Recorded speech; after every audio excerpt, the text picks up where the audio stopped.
বাংলায় প্রচারে এসে কংগ্রেস সাংসদ রাহুল গান্ধী বাছাই করা ইস্যুতে এক হাত নিলেন মমতা বন্দ্যোপাধ্যায়ের সরকারকে। রায়গঞ্জ কংগ্রেস প্রার্থী হয়ে প্রচারে এসে আরজি কাণ্ড থেকে বেকার ভাতা সব মিলিয়ে একের পর এক আক্রমণ শানালেন রাহুল গান্ধী।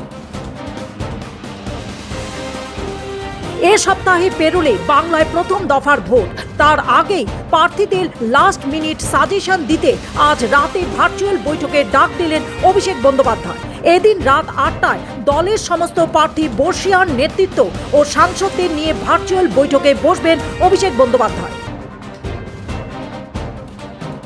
বাংলায় এবার নিশানায় বুথ এজেন্টরাও। আইপ্যাক কর্তার গ্রেফতারিতে পিংলার সভা থেকে বড় আশঙ্কা প্রকাশ করলেন মুখ্যমন্ত্রী মমতা বন্দ্যোপাধ্যায়।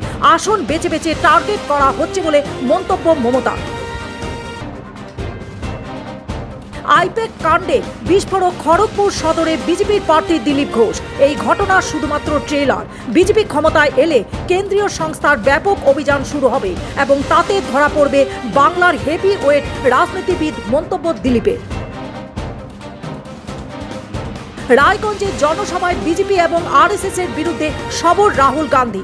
বিজেপি এবং আরএসএস এর ঘৃণা ছড়ানোর চিন্তাধারা সংবিধানকে ধ্বংস করার চেষ্টা করছে বলে মন্তব্য রাহুলের। বেতন বৃদ্ধির দাবিতে মঙ্গলবার ফের রণক্ষেত্রের চেহারা নিল নয়ডার সেক্টর এলাকা।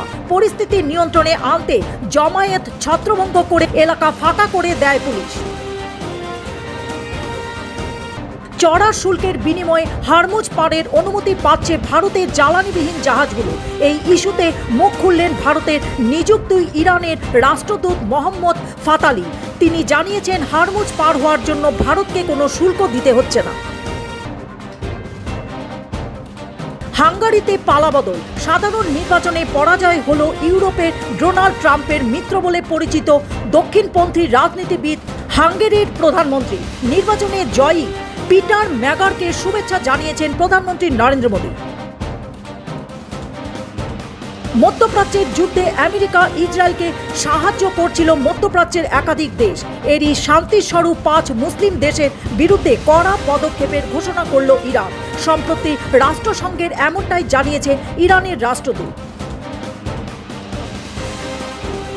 আমেরিকা এবং ইরানের মধ্যে দ্বিতীয় দফার বৈঠকের আয়োজন করতে চায় পাকিস্তান। তবে এ বিষয়ে আমেরিকা ও ইরান এখন পর্যন্ত চূড়ান্ত কোনো সিদ্ধান্ত জানায়নি ইসলামাবাদকে।